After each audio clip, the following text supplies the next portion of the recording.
சந்திரன் தன்னையும் சுற்றிட்டு பூமியும் சுற்றி வருது. அதே போல் பூமி தன்னையும் சுற்றிட்டு சூரியனையும் சுற்றி வருது. ஓகேயா?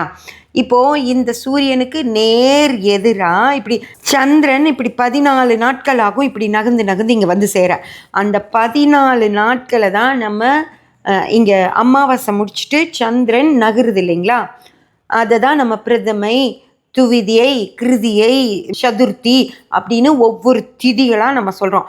அந்த மாதிரி 14வது திருதிக்கு இங்கே வந்து சேரும்போது இங்கே என்ன ஆகுதுன்னா, சந்திரன் இங்கே வரும்போது சந்திரன் மேலே முழு சூரியனுடைய வெளிச்சமும் பட்டு சந்திரன் ரிஃப்ளெக்ட் ஆகிறப்போ இங்கே நம்ம பௌர்ணமி அப்படின்னு சொல்கிறோம். பூமியிலேருந்து நம்ம சந்திரனை பார்க்கும்போது சந்திரன் முழுமையாக ரவுண்டாக தெரியும்.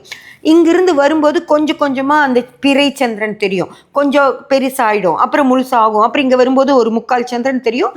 இங்கே நேராக பௌர்ணமி அன்னைக்கு இங்கே நமக்கு முழு சந்திரனும் இந்த சூரியனோட ரிஃப்ளெக்ஷன் பட்டு இங்கே சந்திரன் தெரியும். பூமியிலேருந்து பார்த்தோன்னா அங்கே முழுசாக சந்திரன் அந்த சூரியனோட கதிர்களை வாங்கி நல்லா பிரகாசமாக மின்னும்.